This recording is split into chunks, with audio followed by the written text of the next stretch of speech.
Pessoal, boa tarde. Eu quero agradecer a todo mundo que já está se integrando conosco aqui nessa live. É um momento bastante importante, né, para a nossa reflexão local, internacional, sobre as questões migratórias, né, e num contexto de pandemia. A questão dos migrantes e refugiados vem a ser um tema fundamental, um tema central dentro da nossa luta. E hoje, nessa nossa primeira live aqui da Rede Paz Sem Fronteiras, nós pensamos fazer uma série, né? Claro que a primeira sempre tem suas dificuldades, então eu quero pedir desculpa a quem teve que aguardar até agora, mas espero que daqui para frente a gente consiga ter bastante êxito nessa transmissão. Mas a ideia é que a gente possa fazendo algumas conversas nesses próximos dias com pessoas que estão aí na militância, na defesa dos direitos dos migrantes. E hoje, de maneira assim muito especial, eu tenho a alegria, a felicidade de conversar com a deputada Maria Dantas, né? A deputada Maria Dantas, ela já está há mais de 25 anos na Espanha.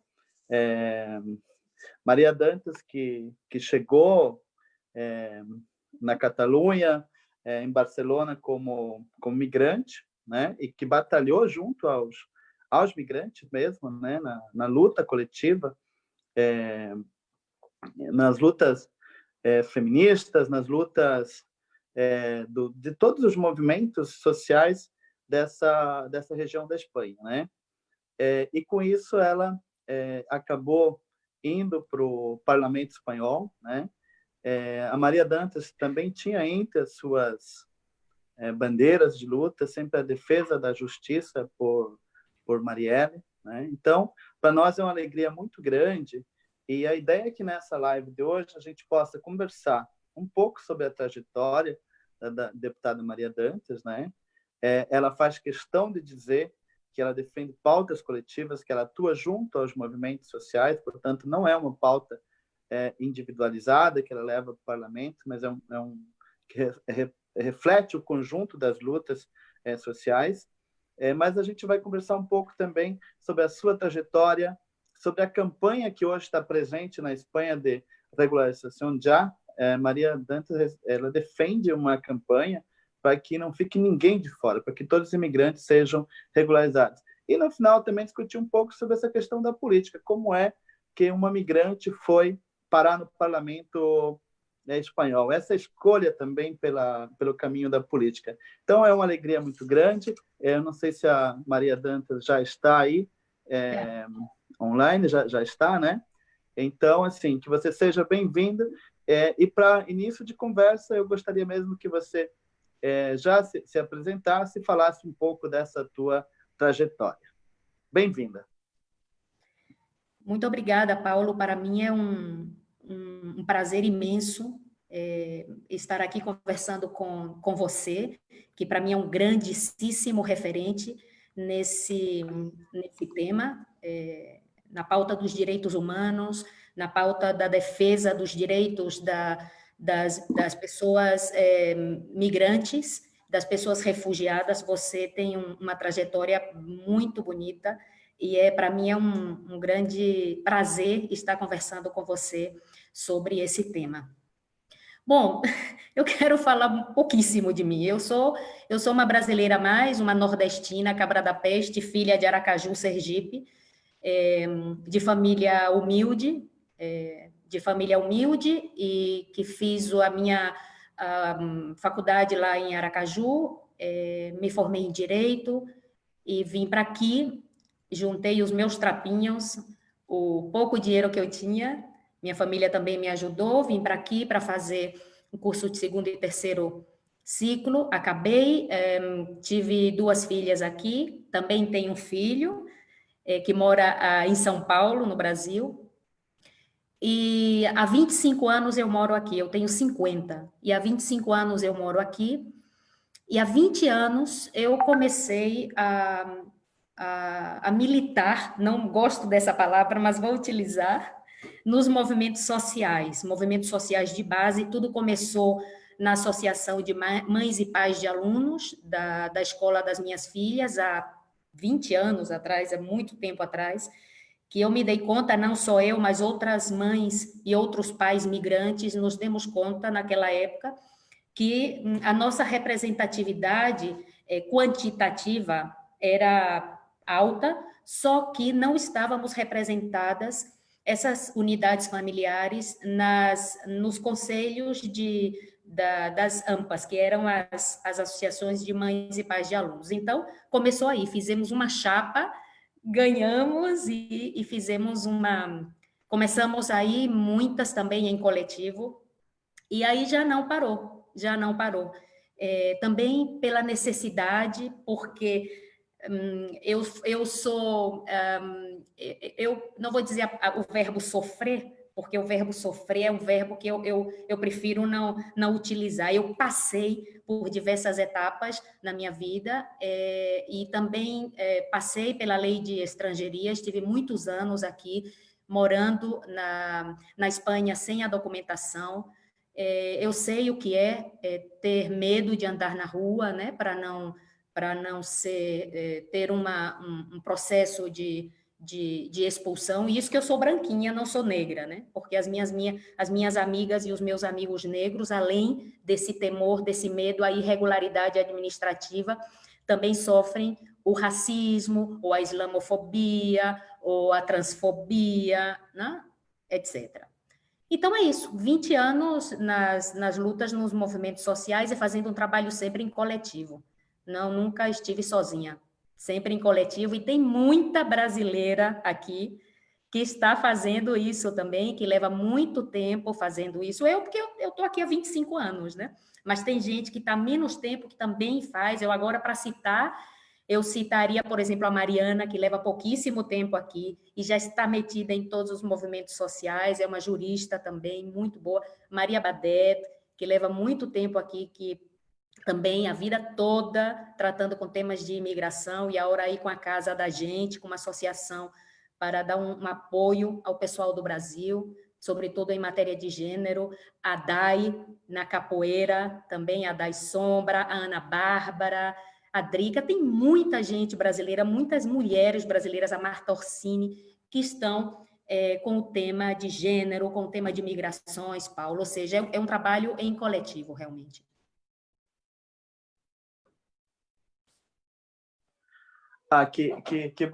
Que bonita trajetória, Maria Dantas. Eu fico assim muito feliz mesmo.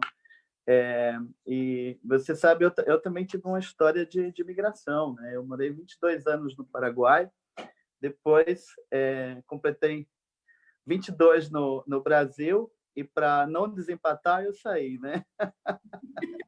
Então hoje estou nessa nova experiência aqui em Portugal.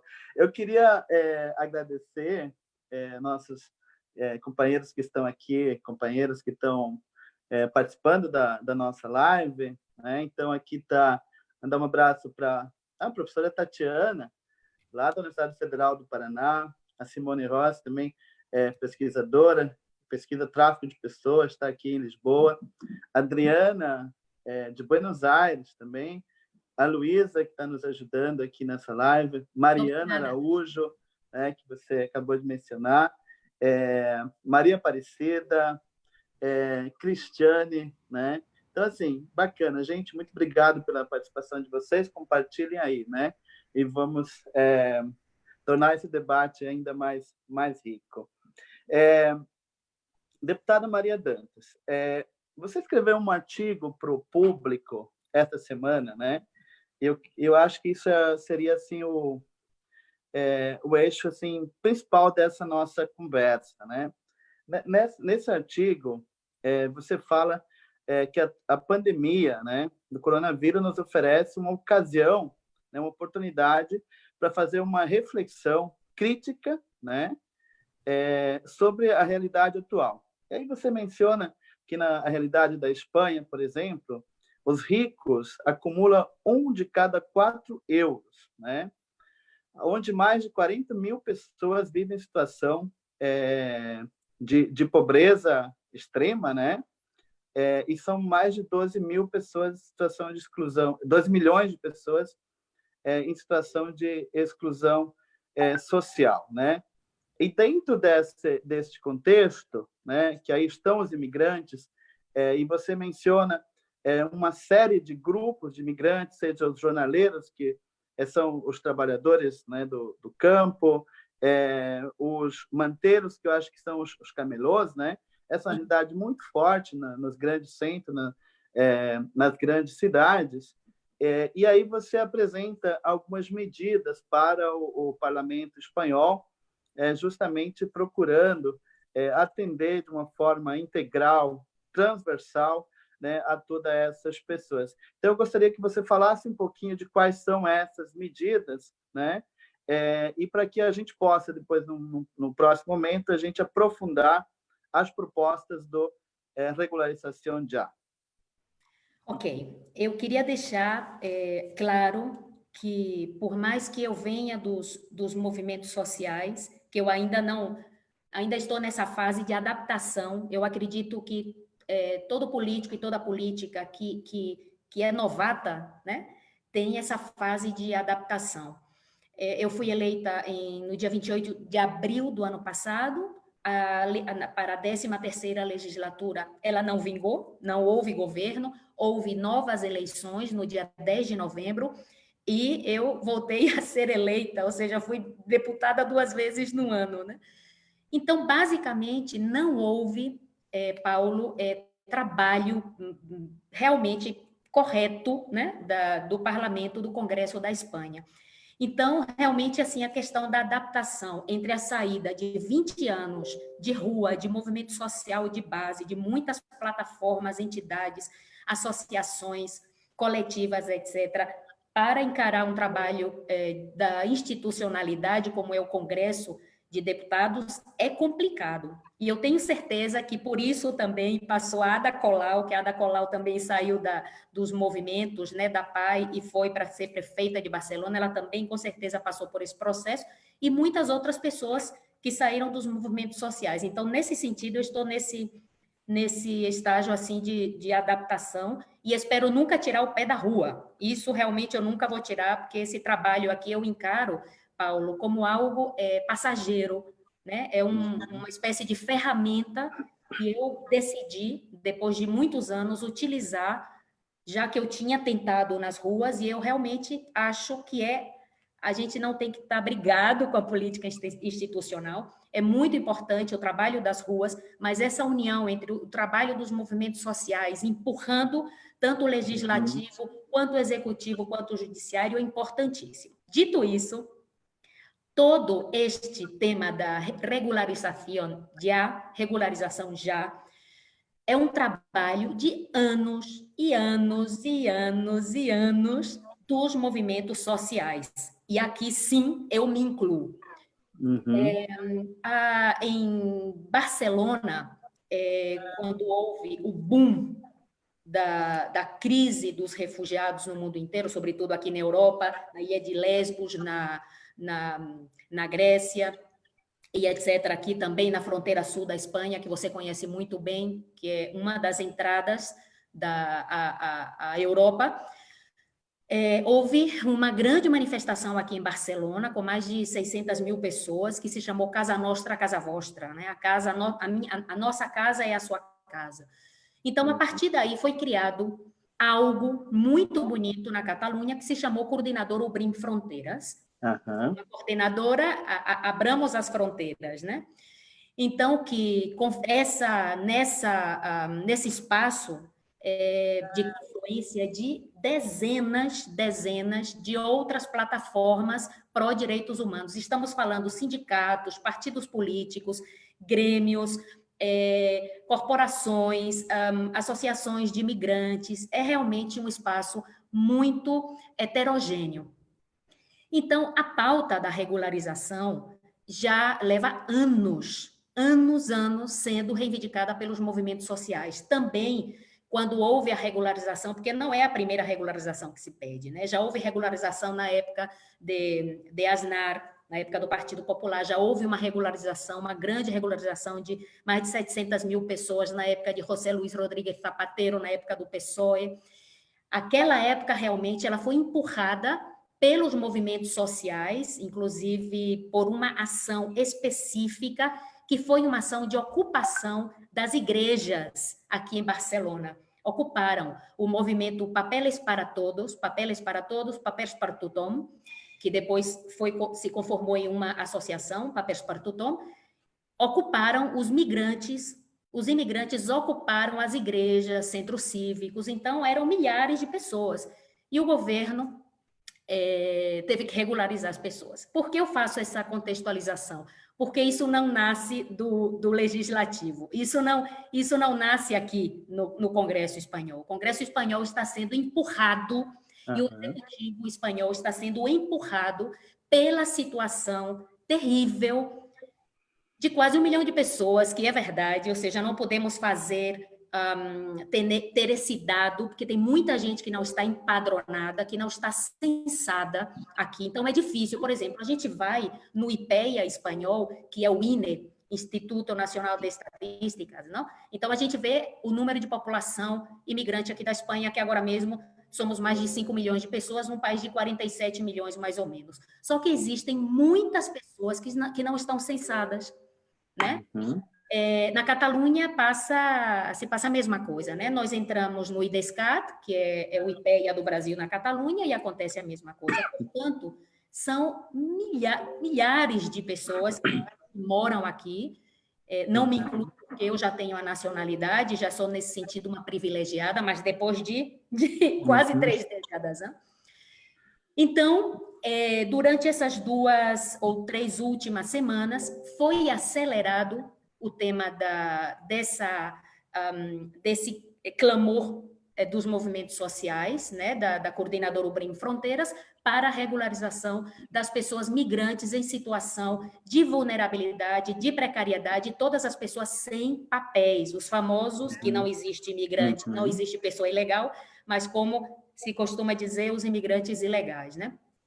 Ontem, às 23 horas e 53 minutos, quase meia-noite, quase no dia de hoje, a coordenadora entrou via registro telemático à mesa do Congresso e à mesa do Senado e também ao Executivo, ou seja, a presidência da Espanha, o documento de regularização já. Então, a coordenadora Ubrim Fronteiras, esse documento é um documento bastante interessante, é um documento assinado por quase 500 entidades, associações, plataformas, sindicatos e tal, e por mais de 1.000 pessoas. Agora, como dizemos aqui em castelhano, hay que mover ficha, não? O legislativo agora tem que trabalhar nesse sentido. Essa tarde, às 5 da tarde, a coordenadora já enviou um e-mail aos grupos parlamentares, sobretudo os grupos parlamentares que assinaram esse documento, para fazermos uma reunião essa tarde, às 5 da tarde. Sim, e o compromisso meu, como você pode imaginar, é absoluto, né? De fato, na campanha para a minha eleição, a frase principal que estava bem aqui colocada na frente da minha cara era derogação da lei de extranjeria, ou seja, realmente anular essa lei que, sob o meu ponto de vista, é uma lei absolutamente racista, é uma lei de nós e vocês, é uma lei que dificulta bastante a mobilidade humana, e também eu sou consciente, viu, Paulo, você que é um estudioso do tema, né? Eu sou consciente de que nós vivemos aqui na União Europeia sob um marco europeu, sob um prisma europeu, e todos os países da União Europeia, claro, têm que ter, tem que estar dentro desses tratados, acordos internacionais e tal. Mas eu acredito que, em vez dessa lei de estrangeria, se possa fazer alguma lei muito mais humanizada, como a lei da mobilidade humana. Não sei se você conhece, com certeza, se você estuda o tema, com certeza, a lei que foi feita no Equador há uns anos, na época do Correia. A lei...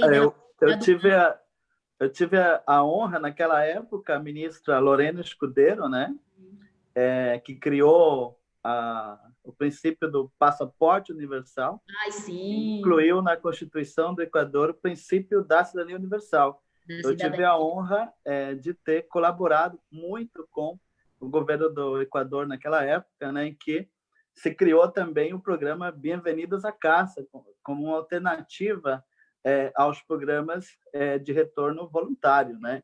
Então, assim, é muito bom a gente lembrar esses bons exemplos de política que já foram construídos, sobretudo da América Latina, né? Você fala com muito entusiasmo, com o coração, como alguém que realmente viveu na pele o ser migrante e alguém que leva com muita sensibilidade, né, toda essa temática do dia a dia dos imigrantes para uma discussão política, né? Eu queria fazer uma segunda questão, né, sobretudo para quem está nos assistindo lá no Brasil ou na América Latina, né? E aí, antes de fazer essa pergunta, eu só vou dizer novamente aqui que estou vendo, olha aqui, a Verônica, lá de Santos, né? A Maria Badete, a nossa querida Maria Badete, lá de Barcelona, Mariana Martins, a Oriana, Um beijo, Oriana. querida Oriana, né? Nossa são presidente muitas do Espaço pessoas Sem Fronteiras, lá de São Paulo, né?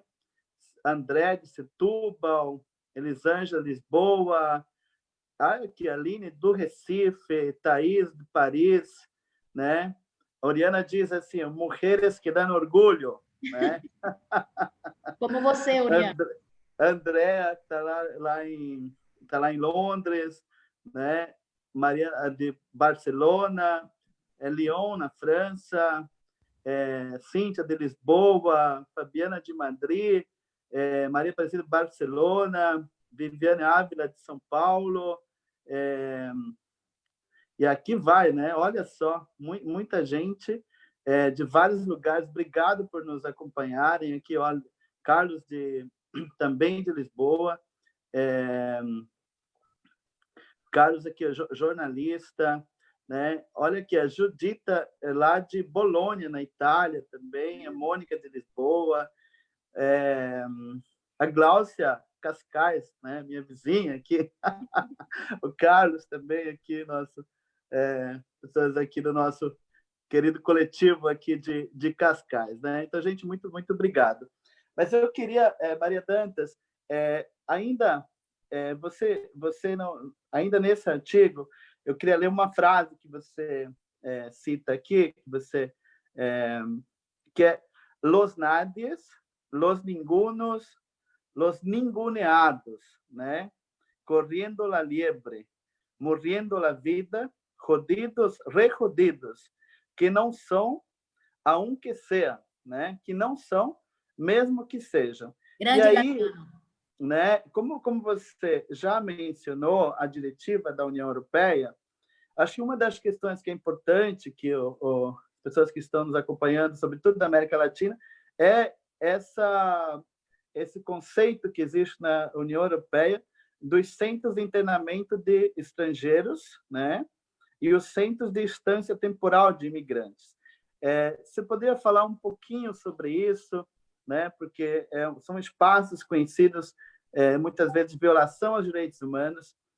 Aqui em Portugal, nós tivemos a situação do migrante ucraniano que foi, né, que foi morto dentro aqui desses espaços restritos do aeroporto aqui de Lisboa, né?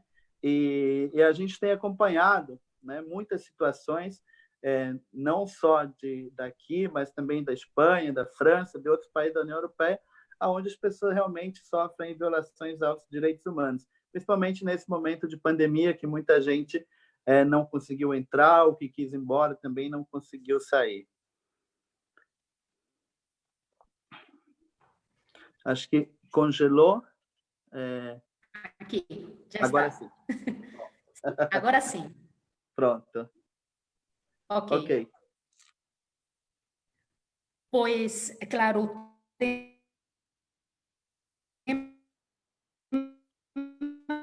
de los CIES era a segunda linha do meu programa. Era a segunda linha do meu programa.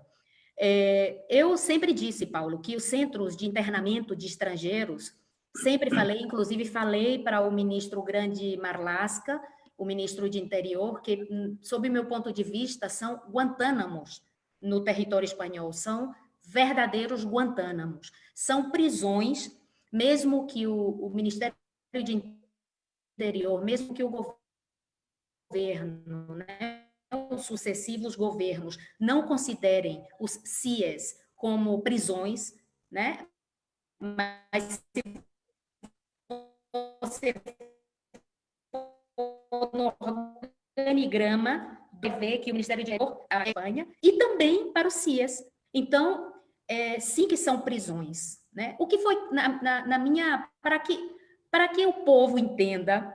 Para quem não entende de lei, de migração, de diretiva europeia, de tratados, de acordo e tal, o que é um CIE? Por que foram feitos esses CIEs sob o meu ponto de vista, certo? O que é que a lei diz? Migrar é um direito humano, isso todo mundo sabe, ok? Estar sem os papéis aqui na Espanha não é um crime legal, não é um crime criminalizado pelo Código Penal. É uma, como dizemos aqui, uma falta administrativa, ok? Portanto, essa pessoa não pode ser colocada na prisão, numa prisão normal de quem fez algum tipo de delito legal do Código Penal. Construíram uns espaços que são chamados centros de internamentos de estrangeiro, já que não pode levar o imigrante que não tem papéis para a prisão, pois vamos colocar nesses lugares. Construímos esses espaços, dizemos que são centros de internamentos, né? Utilizamos esse eufemismo, mas na verdade são prisões, inclusive são piores do que as prisões, porque muitas vezes não podem, o regime de visitas é pior do que o regime de visitas das prisões, o regime de tradução e interpretação é muito pior, o regime de assessoria legal é muito pior, e as privações são realmente piores, e o pior de tudo, sob o meu ponto de vista, que é o mutismo que há em torno ao CIES, e é algo que é muito complicado o acesso, ou seja, eu já pedi para ir ao CIE, e é complicado, ou seja, não é a mesma coisa de você pedir a um diretor de uma prisão para fazer uma visita à prisão. Olha, eu como deputada, senhor diretor da prisão X, eu gostaria de vir um dia, o senhor pode marcar um dia para eu vir? Ok, é mais fácil visitar, eu como parlamentar, visitar uma prisão que não o CIES. Dito isso, existem, tanto em Sé, tanto em Melilla, inclusive antes de entrar ao vivo com vocês, eu estava conversando com um grande ativista pró-direitos humanos da fronteira sul de Melilla, que se chama José Palazón, que estamos muito em contato, porque ele está fazendo um trabalho excepcional, sempre esteve, com o tema dos menores em Melilla, que não podem ser escolarizados, mesmo que tenham nascidos em Melilla, ou seja, que são espanhóis, né, de nascimento, não podem ser escolarizados porque não são considerados nacionais. E também pelo tema do CET de Melilla, que é o centro temporário de internamento dessas pessoas. Agora mesmo, para você ter uma ideia, Paulo, com certeza que você sabe, né? Só no de Melilla, que eu acabei de confirmar com o José Palazón, tem 1.800 pessoas. Triplica a quantidade de pessoas permitidas. Hoje, ele acabou de me chamar para dizer isso, o Defensor del Pueblo da Espanha fez um pronunciamento porque existe uma senhora lá dentro, asmática, com 3 crianças, né, nesse amontoado de ser humano que tem lá dentro, e através dos movimentos sociais, nesse caso o PRODEIN, a PHDA, que é a Associação Pró Direitos Humanos da Andaluzia, e outras pessoas também, advogados, advogadas, fizeram uma instância ao Defensor del Pueblo, e pouco a pouco vamos conseguindo alguma coisa. Então, ele me ligou para isso, para dizer que agora mesmo está tendo a reunião da Comissão de Migrações. Eu estou aqui entre vocês e a reunião.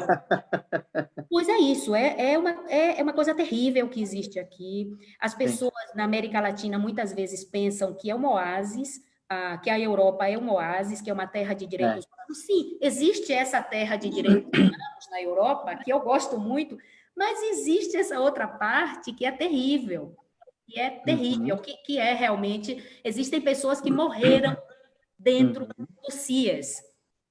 Olha. Amba, Idrissa, Mbaye, pessoas que tentaram se matar, pessoas que correram perigo de vida, pessoas que ficaram doentes dentro desses lugares e que a gente nunca soube nada. Uma juíza fez um pronunciamento uma vez dizendo que havia violência policial dentro do CIES, que havia tortura dentro do CIES. Não digo eu, diz uma juíza. Uma juíza. Pois é. Portanto, a luta para fechar o CIES, e nesse sentido, Paulo, nós entramos iniciativas, já falo bem como deputada mesmo, já entramos, o grupo parlamentário republicano, já entramos várias iniciativas para fechar esses centros terríveis de prisão de gente que não cometeu delito, mas, infelizmente, já temos a resposta do ministro, que é que eles não vão fechar o CIES, porém, eles vão adequar o CIES às normas europeias de direitos humanos. Ah, que bom. Nossa, obrigado. Nós vamos encaminhando para as conclusões. Eu tenho muita coisa para falar contigo, né? Desculpe, eu falo muito. Desculpe. Aqui tem, olha só, Silvana de Passo Fundo, gente. Aqui, ó, Argentina presente.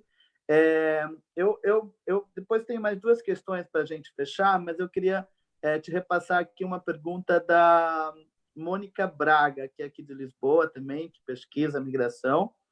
E ela diz: Paulo, eu gostaria da opinião da Maria Dantas sobre o tratamento de menores estrangeiros não acompanhados na Espanha, pois é um dos países que adota o sistema de abrigos, quando muitos países, como a Itália e, em alguns casos, a França, têm adotado medidas alternativas como residências e mesmo famílias.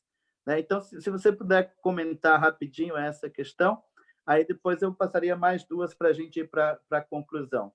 Ok, sobre os menores, é outro tema também terrível, que também esse tema está dentro das pautas, que são os menores sem referentes, que aqui são os mal chamados MENAs, né? MENAs, menores estrangeiros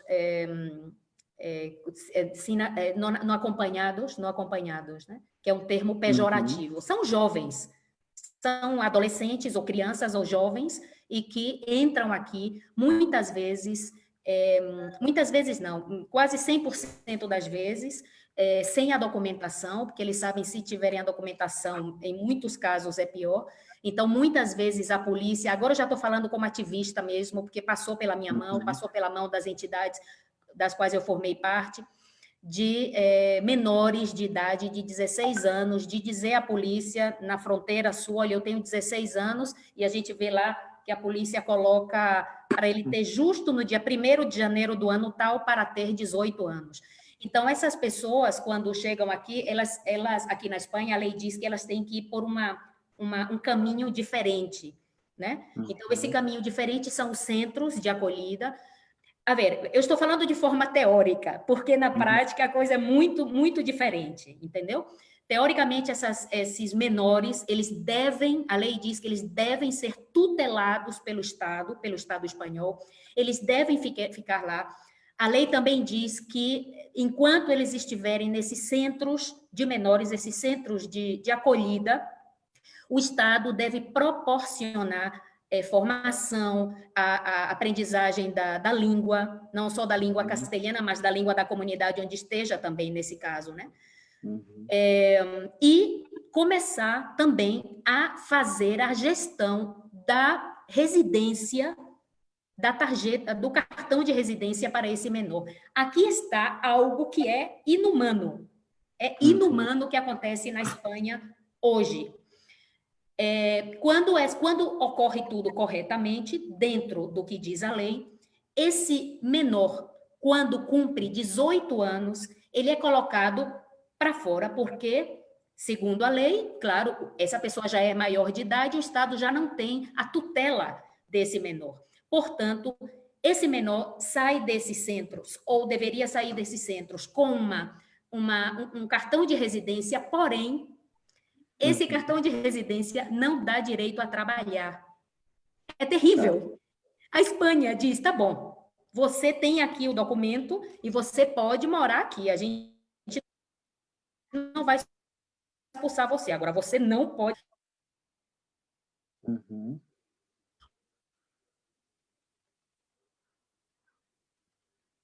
Outra coisa para dizer isso, Espanha fez algo que, segundo o meu ponto de vista, foi horrível, porque a lei de extrangeria 4/2000 e diz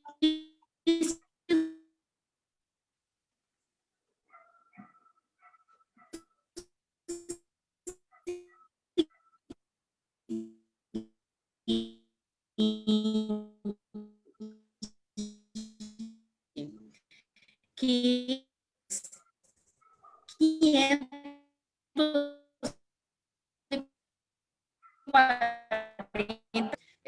de medida que temos aqui na Espanha. Agora, você me diga, minha gente, um menor que sai desses centros sem saber, porque, infelizmente, claro, para a gente que fala português é fácil falar castelhano, falar catalão. Agora, você imagine para uma pessoa que vem de Mali, mesmo que todos que venham daí são poliglotas, falam 5 línguas, as línguas dele, mas chegam aqui em 6 meses, em 1 ano, eles não conseguem aprender, porque é muito difícil mesmo. Imagine se eles vão conseguir um contrato de trabalho para ganhar 540 euros ao final.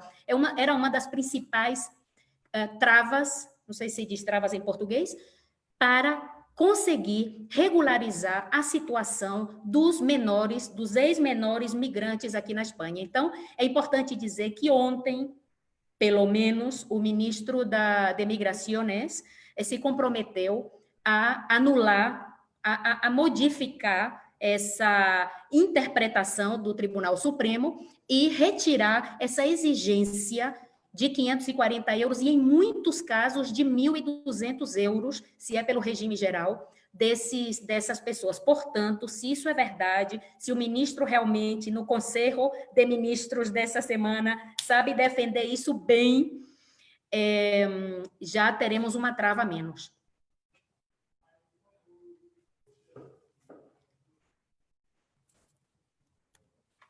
Paulo, não ouço você. Pequeno detalhe aqui, né, do microfone. Olha só, Maria Dantas, para a gente ir fechando, eu só queria colocar um ponto que eu considero muito importante para esse momento, né?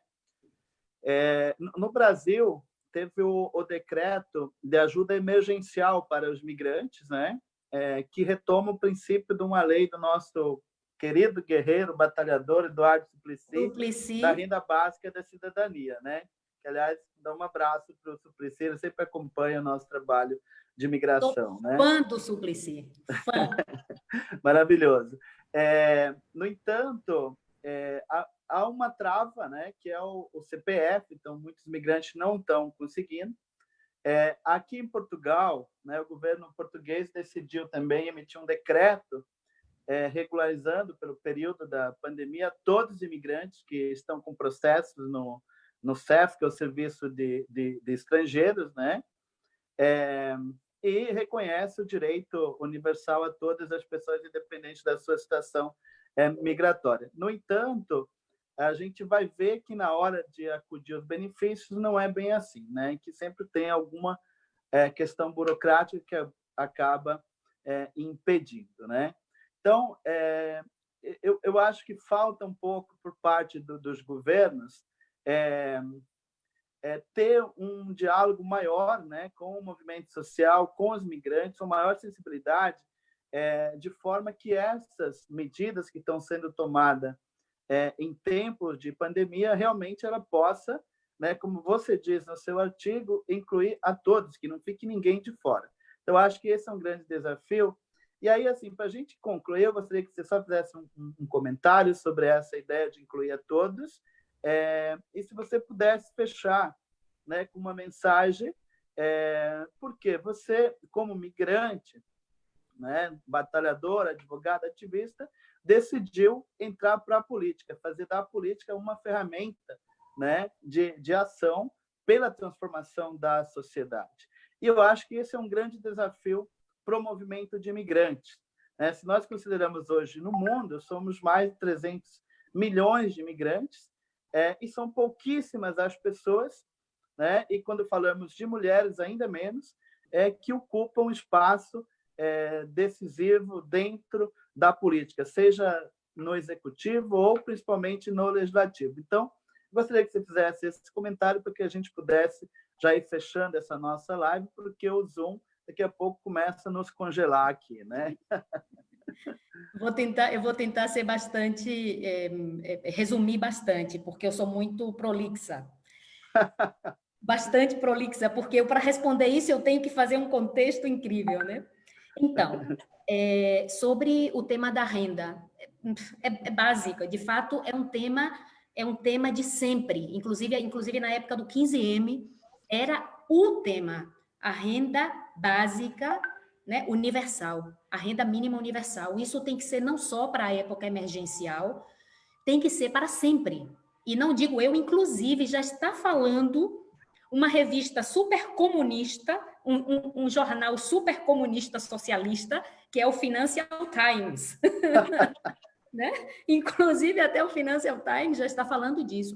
Então, é impossível, e agora, já nessa época da crise sanitária que estamos vivendo, ter milhares de pessoas fora do sistema sanitário, fora da Seguridade Social, já estou falando do sistema de saúde, né?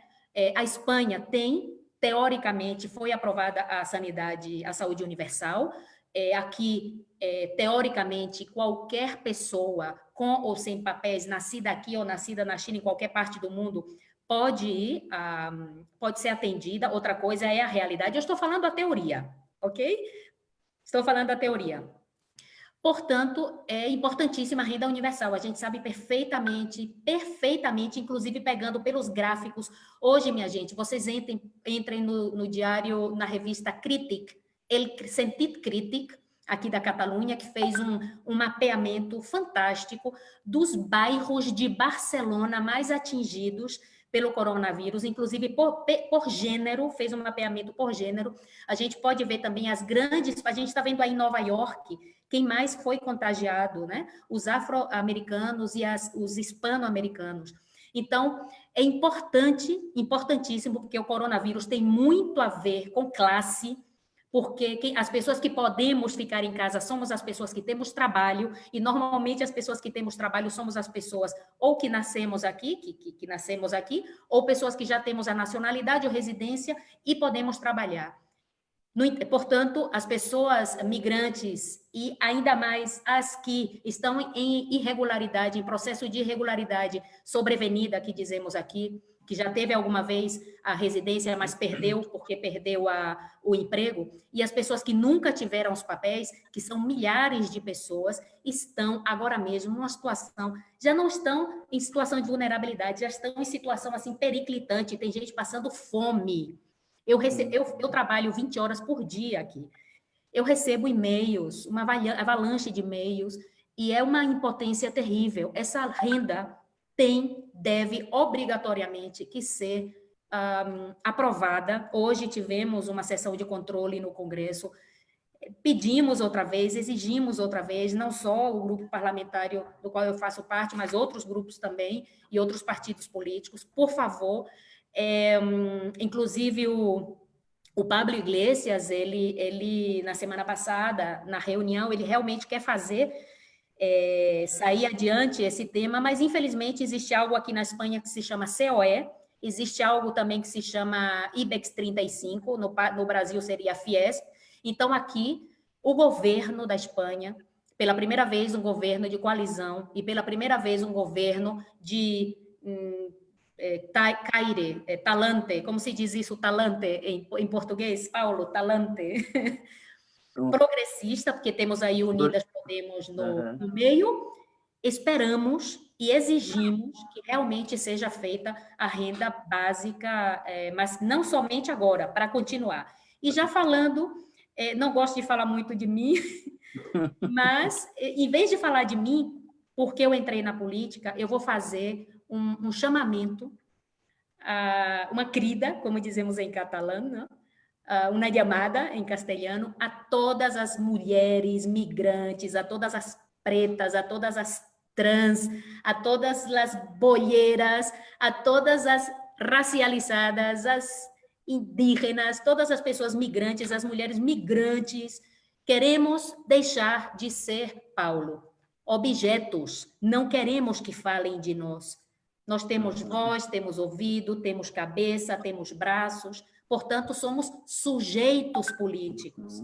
E temos, sim, que entrar na política institucional, porque representatividade é muito importante. Eu não digo que eu represente as mulheres latinas, não. Eu não me arvoro esse direito. Mas eu posso entender que alguma mulher brasileira possa se sentir representada por ter uma brasileira no Congresso de Deputados, que esse nome também deveria mudar, de deputados e deputadas, e deputadas. Pois é isso, Paulo, eu faço esse chamamento para o povo migra entrar na política, porque assim a gente vai conseguir mudar paradigmas. Muito bem, isso mesmo, vamos mudar paradigma. Eu acho que essa é a grande palavra do momento, né? Eu refleti um pouco sobre isso durante a Páscoa também, que nós ficamos todos em casa, né? E falava disso, da gente fazer o verdadeiro sentido também de uma nova aliança, né? Eu acho que esse momento nos pede um novo pacto social, né? E alguns elementos que são chaves para isso é o reconhecimento de toda pessoa como cidadão, né? Que todos tenham direito, acesso à cidadania, que ninguém fique de fora, e a renda básica universal, né?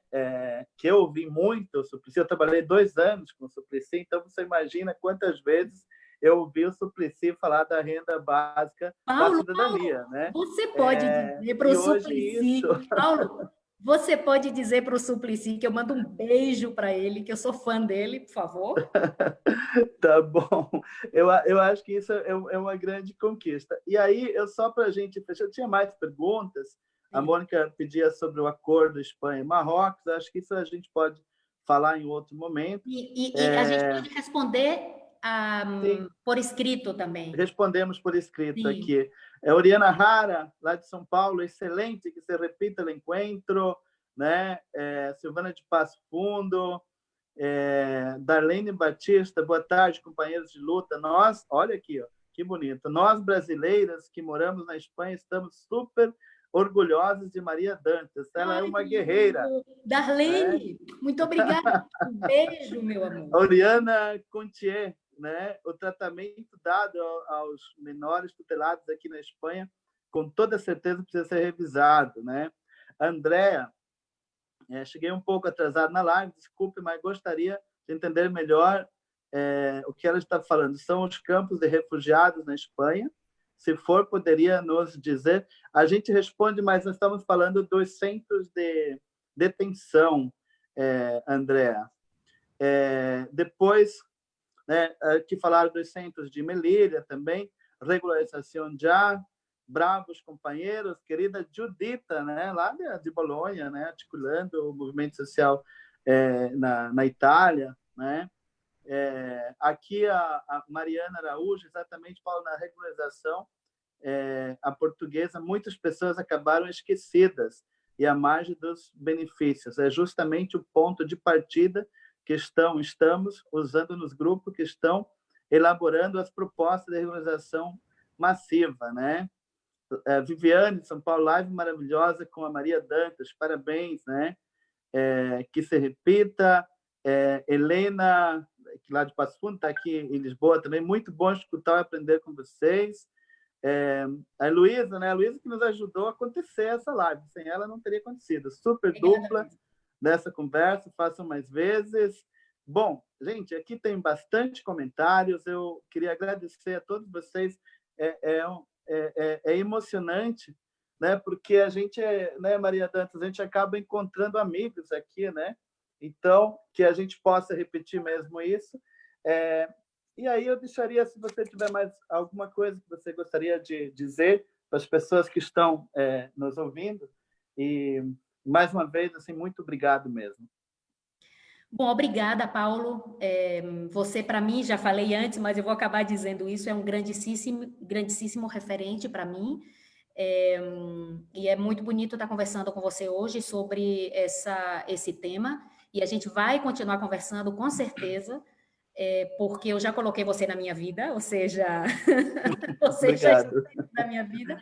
E nada, acabo dizendo que aqui o que nós queremos fazer, tanto a nível de movimentos sociais, quanto a nível, pelo menos, de alguns grupos parlamentares aqui do Congresso, né, que assinamos esse documento dos movimentos sociais, é uma regularização total. Não é uma regularização, porque aqui, infelizmente, o pessoal está falando assim, eu também não queremos fazer uma regularização à portuguesa, né, que eu dou valor a essa regularização que houve em Portugal, claro que dou valor, mas aqui queremos ir além da regularização que houve em Portugal, uma regularização geral.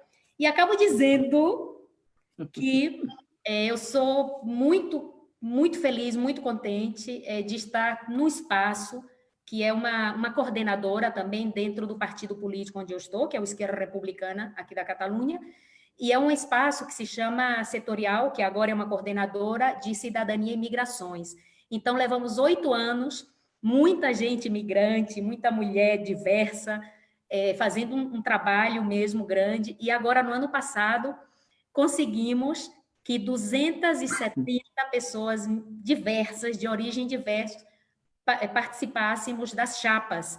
E agora temos, Paulo, olha, temos deputada do Congresso brasileira, temos uma senadora uruguaia, temos um senador da Índia, temos um conselheiro, que é um secretário de Estado da Catalunha do Marrocos, temos uma deputada do Parlamento da Catalunha do Marrocos, temos 2 prefeitos, um da Algéria, outra da Alemanha. Somos, assim, somos 36 pessoas diversas, essa primeira leva de imigração, de gente diversa que entramos na política. Gente, vamos tomar os espaços da política, porque representatividade é boa e é muito importante. Um beijo para todo mundo e fiquem em casa.